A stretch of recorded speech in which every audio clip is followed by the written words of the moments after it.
Well, hello everybody. This is Data-Driven Formula One with Patrick, Henz and Ganna Pogrebna. Hi, Patrick. Hello, Ganna. Hello, all. And today we're talking about the current season, or forthcoming season, rather. And just looking at what might happen this season, considering what happened in previous seasons. Exactly. And we discuss also prediction and the ability to predict a Formula One season, or also what the indicators could mean for the coming season, what you already discussed. So I think quite interesting topic, and I hope so you stay with us. Mm-hmm. Let's get to it. Exactly. So one big event for a lot of Formula One fans is the presenting of the annual Formula One game, which is developed by a British company, Codemasters. And even before they present the game itself, they present the scores of the actual drivers, which are always a good discussion in social media. Luckily, they also define how they come to their scores, and there are 4 factors which they consider. First one, experience, based off the number of races a driver has entered in their career. So normally experience is a score which only goes up. I understand. Racecraft, here Codemasters defines position gained or lost in the race compared with an average for that grid position. Awareness, a measure of the driver's ability to avoid incidents and penalties in the race. It drops the more frequently any penalty taken is due to the driver's error. And number 4, pace, a measure of the driver's best lap times. Being closer to the fastest lap yields a higher pace score. These 4 sub-scores, they have one big advantage. They are all perfectly measurable. So from a statistical point, very usable to combine them to one indicator. Mm-hmm. And so they calculated based on the historical data from drivers. Okay, interesting. All right. So yeah, and then I guess you can race against these guys in the exactly. game. I mean, we are speaking in the game, at least well, it's, let's say it's in between game and simulation, and depending on the user's ability, you can raise it more as a game, but you can make it also more realistic based on the preferences, so that you're nearly going into having a Formula One simulation. So what you see here is the score of the Formula One 2021 game. So if you're driving, your opponents have different, let's say, artificial intelligence. If you have somebody like a virtual Lewis Hamilton, a virtual Max Verstappen, these drivers have you may say, more advanced intelligence than somebody as Nicolas Latifi or Nikita Mazepin, which have a lower scoreage.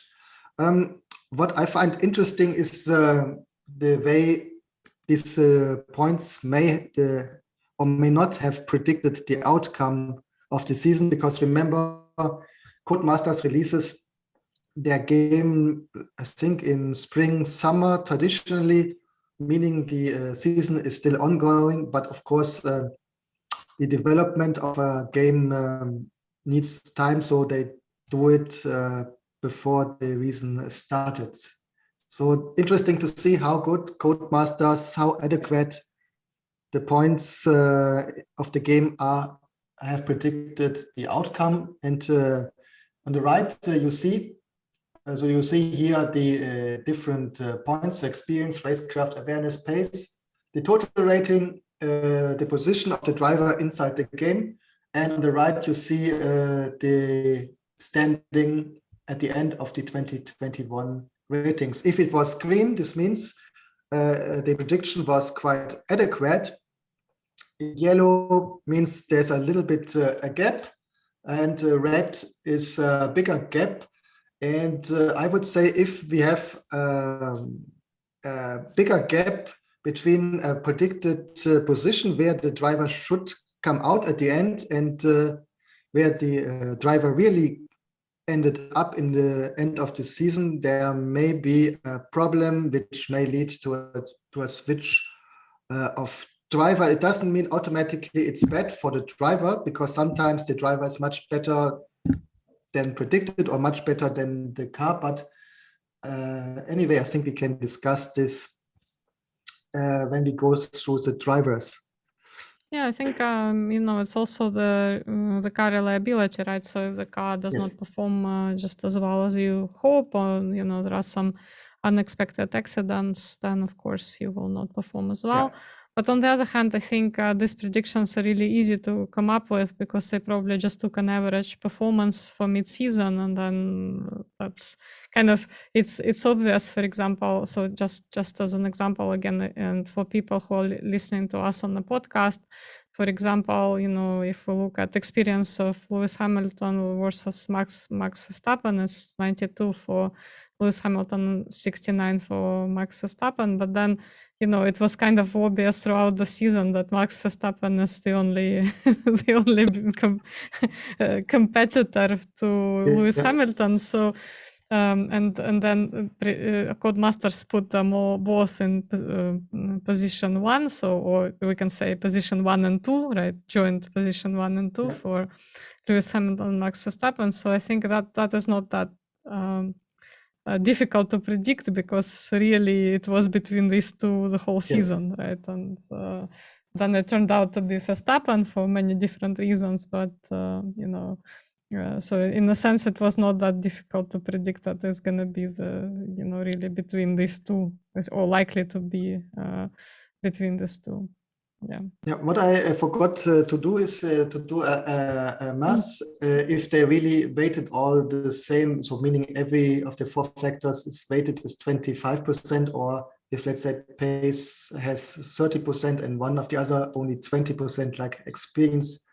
I was gonna ask about it's probably equal, but just judging from just judging from it, but maybe also experience is less important than performance indicators, because we have Max Verstappen basically has almost the same racecraft awareness based on total rating, but his experience is a lot lower, and yet he is placed in the first position.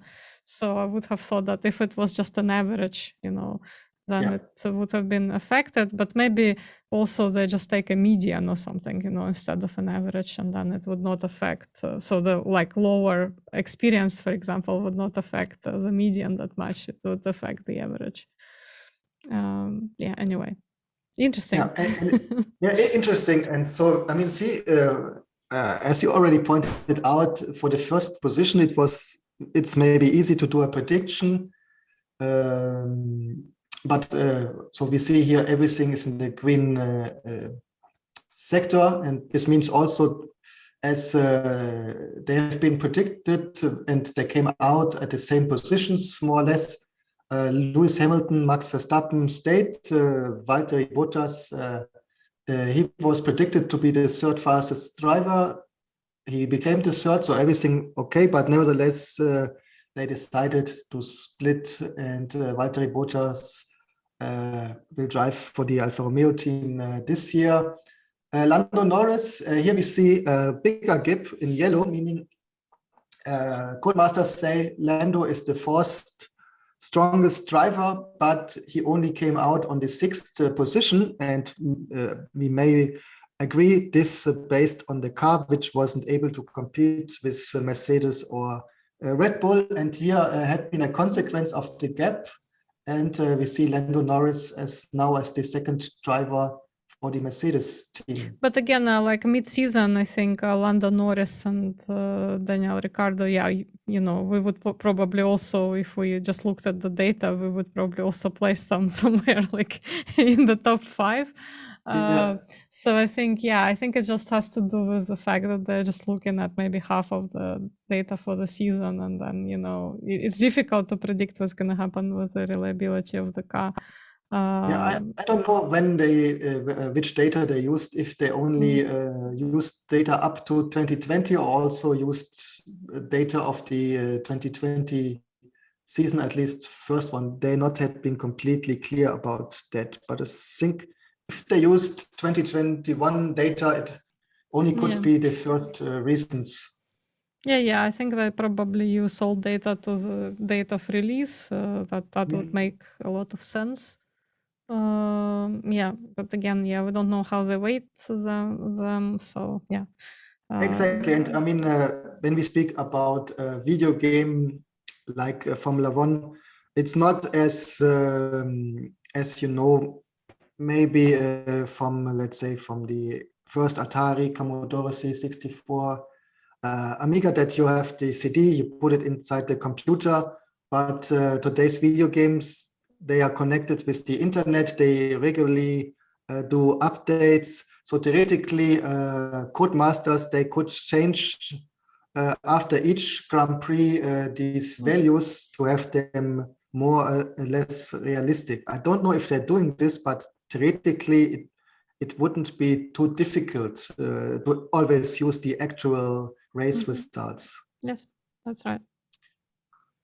Yeah, so let's go a little bit down. Daniel Ricciardo theoretically should be the 5th fastest, only coming out on 8th position, which of course was disappointing. So I think it will be a difficult year for him. So he really has to prove himself. The same, of course, for Sebastian Vettel, who should be the 7th fastest, but also due to for example, to the car, to switching team, only came out on the 12th position.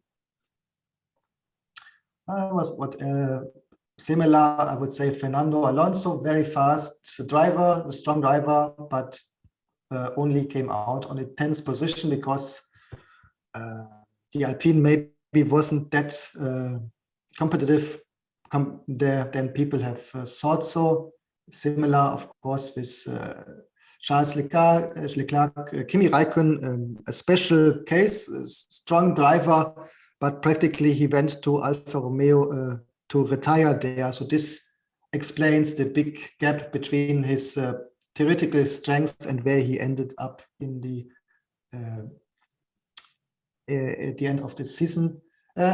I wonder why, I appreciate that they want to concentrate on the current season because people probably, especially younger generation, they probably don't know the drivers of the past. But in principle, like you can extend this list, right, to the entire, so to all Formula One drivers, and there are like, over 600, I know for sure, probably close to 700 drivers. I guess one question that I have for the developers of the game, why not just have, everyone there, and then you can have some like really interesting races. Like you could, for example, take Michael Schumacher against Mick Schumacher, something like this, and that would be quite a cool comparison and interesting virtual environment. Statistically, as you said, that should be easy. I think the problem would be the rights. They are doing the license from Formula One, and maybe the contracts Formula One has with the drivers is that they have to agree to be inside the video game. But if you're not inside, I don't think that you are not allowed to use somebody who's retired, like Michael Schumacher, Ayrton Senna, whoever. So you would have to do individual contracts, and this would be quite costly. Well, I'm not sure about that because drivers are featured in films, and I don't think even families are consulted on these things. So I'm not a lawyer, so I'm not going to speculate here. But I think it's probably a lot easier than we think. But then in any case, like interesting. That's definitely interesting. But I personally would be curious about these like big battles with maybe some drivers in the past versus drivers of the present. So that'd be cool. Yeah. I mean, we discussed this topic already in other episodes. Always difficult to compare. I mean, Juan Manuel Fangio was the best in his times, but he drove cars on tracks which both are completely different and not comparable to tracks today or cars today. So they drove practically in different kind of sports. So even if the name was it's the same Formula One, but in 1950s and 1970s, it was something completely different than in the 2020s. And this is something which we may discuss also at the end of today's presentation. Okay, I think one of the drivers who discussed by the fans was the performance of Sergio Perez, as some saw him very good and some saw him more average. I mean, if we see here the data on the indicators, Codemasters, based on their index, they think Sergio Perez is the 10th strongest driver, which is practically the midfield, but nevertheless he had been on the 4th position, which you may interpret that way that the car was the stronger point to have success than the ability of the driver, meaning that Max Verstappen and Lewis Hamilton, they really have been sitting in the strongest car, which means the driver skills are not had been that relevant anymore. Yeah, and I also think that it's probably just a simpler explanation here that you have statistical prediction, but and again we don't know how exactly they calculate it. So maybe there is some obvious fault in the formula, but yeah. So but obviously why we watch the sport and why we find it exciting is because something unexpected happens. Right, Exactly. so there is like statistical probability to win something, and then there is reality, and even if you are the favorite for the race, it doesn't mean that you're going to win it because there are always so many random factors that are at play for each race. And, this is definitely the case here. And that's what makes Formula One. We shouldn't like see perfect match. Like I would be very worried if people could like really accurately predict races. That would be really boring. So, and it's great that you predict that someone is midfield, but they do it better, or some people are predicted to be at the top, but they make it worse at the end of the season. So it's just the nature of Formula One that is not very predictable. So it's good. Yep. And for example, to defend Sergio Perez, Daniel Ricciardo, Alonso, Sebastian Vettel, what we saw is that last year is that people who newly joined the team had it very difficult to get on speed in comparison to their colleagues who already had some years of experience, which could mean that the cars are difficult to learn. Also, remember that the time you're really allowed to test the cars are very limited today, so it's very difficult to get a feeling for a car. In opposite, for example, to the time of Michael Schumacher, who spent practically each weekend driving the car from morning to the sun goes down, and so spend hours and hours and hours learning.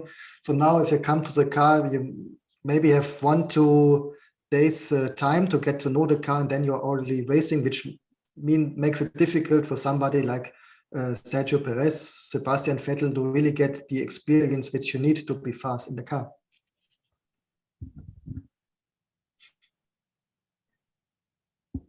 Okay, I think we discussed then this index, and quite funny, Formula One publishes various other top 10s on their website, so I thought we can also have a look on this. The first one, Formula One Power Ranking. Here, a 6-judge panel. Honestly, I don't know who are the judges here, so They're probably imagine, anonymous for a good reason, otherwise the fans yes, would be tearing them apart. yeah, but maybe high functionaries of FIA or whoever. So they assess each driver after every Grand Prix and scores them from 1 to 10 according to their performance across the weekend, taking machinery out of the equation. So quite similar, the results. They saw Max Verstappen as the strongest driver. Number 2, Lewis Hamilton, Lando Norris. Number 4, Charles Leclerc. 5, Pierre Gasly. 6, Carlos Sainz. 7, Fernando Alonso. 8, George Russell. 9, Esteban Ocon. And only on the 10th position, Sergio Perez, which you may confirm the index done by Codemaster. So here we have a qualitative index based on expert opinions in opposite to Codemasters, which is purely based on historic data. And I mean, and quite interesting. So this is like Eurovision. There is a score from professional experts. Yeah, expert score. Yeah, that's right. Yeah, I think you may say it that way. Yeah.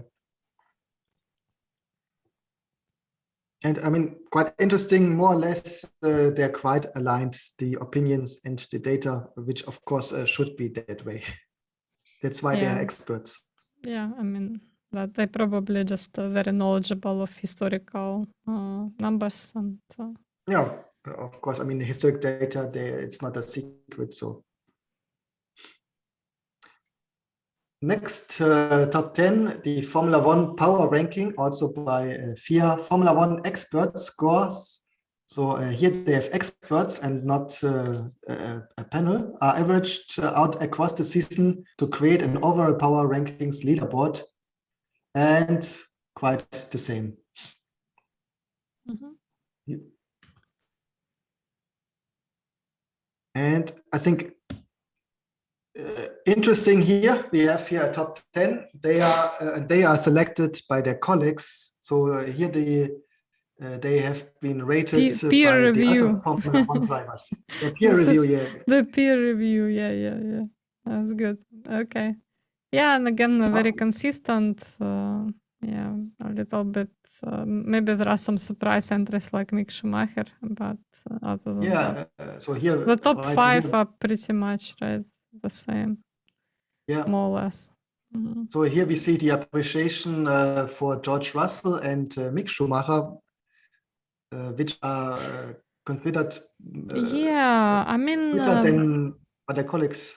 Yeah, I mean, I was a little bit, to be honest, disappointed with the placing for George Russell at the end of the season, because he did win the kind of the electronic version in 2020. So I mean, he's definitely a very good driver. It's just like, I guess, the bad luck with the car. And yeah, I mean, I wish that he so I hope that this season he gets a better car, let's just say. So because I had very high hopes as well for George Russell. So I hope that he finally will get lucky with the car. Yeah, I think both deserve, let's say, a good car so that they can show more their skills they have. But let's say that their peers, which let's say have a good insight what it means to be a Formula One driver, and maybe can appreciate more the shown results as they know how are the cars, how are the strategies ever. So they really appreciate George Russell and Mick Schumacher.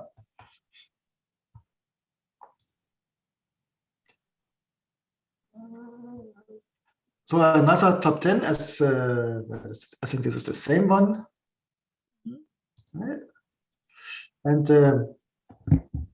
what as last, not part of an initiative, but what I found an interesting development, and I think a topic which we discussed a little bit in our episode about e-racer, where we discussed that the cars getting more and more sensors, they get connected to the cloud.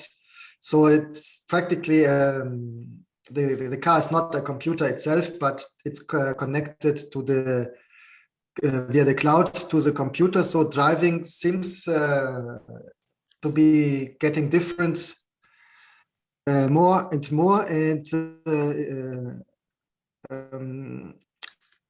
Lewis Hamilton, I remember once said that today it's not possible anymore for somebody like him who did not came from a rich background to end up in Formula One, because you have also the small series get more expensive every time. But on the other hand, we see that somebody as oh my God, I'm sorry from everybody who's listening from us from Turkey, Sam Boluskubasi. I would spell it. I'm sure it's completely wrong. He is somebody who drove in small series, but also he participated in esports series. For example, in 2017, he drove for the McLaren e-drove esports team, then Toro Rosso, and in 2019 he debuted in a single-seater racing in the Formula Renault Euro Cup, but in parallel was driving for the Formula Renault Europe esports series. So somebody who not full-time drove in the classic physical series, but he got a lot of experience driving in simulations. And due to this, now in 2021, he became the ninth, in 1929, he became the ninth in the Asian F3 series, fifth in the European Formula Open. And now he will start in the Formula 2 series for the Czech Charos team. So I found it quite fascinating that maybe having a start in esports could bring you also back to the atom world, something which was not possible maybe 5 years ago. And we discussed this last year with George Russell being very successful in esports racing, while we had no races due to COVID. So I think this could be something which we see more in the future, that young drivers not only go the classical way via karts, smaller Formula 4, 3, 2, 1, but also maybe have a 1-year experience in esports. But I mean, do you think that this is an exception, or do you really think that this is some sort of like social lift for potential drivers in the future? So I guess one of the so there is definitely a financial barrier, right? So you do need to participate in this sort of alternative formulas to get eventually into Formula One, and you need budget, and you probably need rich parents for that. But at the same time, I mean, the trend that we see elsewhere is that very often people are chosen, like recently, so I'm not gonna name the film, but I saw a remake of an old film. I'm sure that you guys can guess which film it is, but nevertheless, where the actors seem to be chosen based on their Instagram following rather than talent. So, I mean, Instagram following or whatever, TikTok following or social media following definitely guarantees views, right? So, so do you think that we will see kind of people who are maybe just have a lot of popularity through esport? I'm not like, no disrespect to Sam Velipasi and obviously the Turkish racing, but I'm just saying, abstracting from this example, do you think we will see people who kind of have a lot of following as maybe e-racers or alternative racers entering the sport simply because this will attract the viewers, right? So because they're, rather than being rich kids, they're just popular kids. Yeah. And it's a trick question. Yeah. But to answer it, honestly, I don't think that's this year, but I mean, we saw this always in the past, that some drivers may get the seat, of course, because they have a good sponsor, but also I'm sure if we, let us go back to this. For example, Well, they need to know how to drive. That's what you're trying to say. of course, you have. I mean, first of all, you have to have a certain kind of skill set to stay in Formula One. But for example, as I would interpret that for Alfa Romeo, it was, as I discussed, will we continue with Antonio Giovinazzi, or we will get a Chinese driver? China is a big market for a brand like Alfa Romeo, so I'm sure they had in mind that it would be good to have a Chinese driver in Formula One to get the attention and for the marketing on the important Chinese market. And this wasn't something. I don't think that this is something completely new. Of course, Formula One is marketing, so they look who is talented, but also who comes or who has popularity in a country which is an important market for us. And this is also some of the factors why teams choose their drivers. Speaking about esports, I mean, I would see here are more other factors besides that of cars getting more like machine, inside a video game, so that it's easier to simulate a car. But let's say if you're already part of the, let's say, the McLaren esports team, you're already in contact with the sport in general, with the team, so you learn the right people. You meet also the drivers from the physical cars, the atom cars, so you already get in touch with the team for lower cost for the team. So I think this is something which is benefiting the young talents. And maybe Yes. also, it's of course, it's good for the team itself because they can more proactively choose their talent and not only take the talent which is already there because their parents can finance the races. So it maybe brings the teams in a better position to develop themselves, the people who they identify as talents. Yeah, I think we definitely need more diversity in the sport. That's for sure. Yeah. So I would really welcome if there was there were fewer barriers for entry into the sport, and if esport becomes such a platform, for entry, we will see whether this experiment is successful. It would be, I guess, a good pathway for that, a potential pathway for that. Yeah, I'm still a little bit skeptical because I think that sponsorships mean a lot, and usually, obviously, rich kids would always have a better way of convincing sponsors simply because they have connections. But I still hope that there will be more diversity in the championship, because when it's, well, I'm not gonna say that everyone is male, but everyone is white as well. Well, with few notable exceptions, that's that's something that needs to change. Definitely, we need to see more diversity, even at ethnical level at least. Yeah, I'm completely agree. This is what we have to achieve if Formula One wants to stay relevant also for the next generation.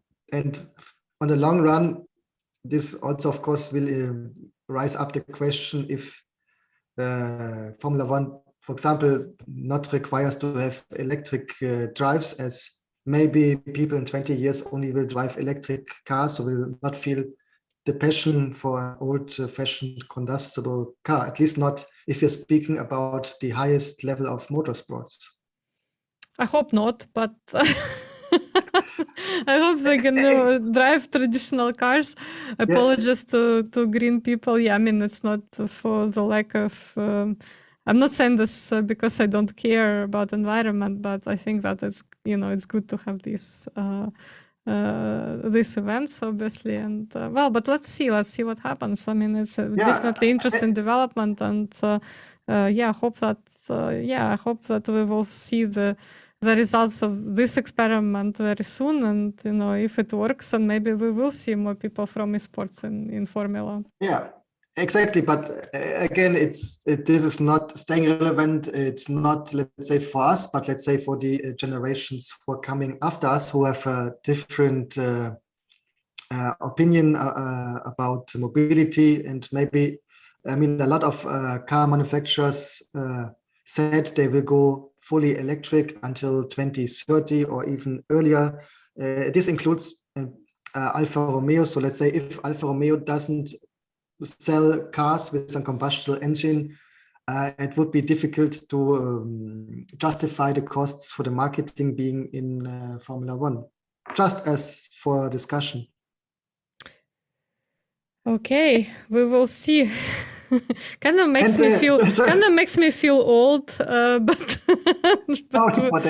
we will see. But we will see. Yeah, let's see what happens. And sorry, just to add to that point, I mean, this was the reason why Honda left after last year, because they needed the budget to develop more electric cars, and that's why they said we don't have the money for Formula One at the moment. Of course, this will be some of the discussion points that Formula One will have inside the next 10 years, I assume. If we like it or not like it, that's another point here. Because I agree, of course, as part of Formula One is the noise, the smell of the gasoline, etc. So I cannot imagine Formula One being like Formula E, for example. Yep. Yeah, and with that, we came to the end of this episode. So tell us what you think about all these stats and ratings, and perhaps you can also write us your personal rating for the coming season. We would be really interested in that. And yeah, just tell us your opinions about using experiences and championships as a potential kind of lift into the physical world of Formula, be it Formula 2 or Formula 1. So definitely a very cool topic. And again, just to remind you, we are on practically all podcasting platforms, thanks to Patrick. And our main platforms are YouTube and Spotify. So thanks so much for watching us, and we hope that you will join us for further episodes. Thanks a lot. Yep. Thank you. Bye-bye. Bye.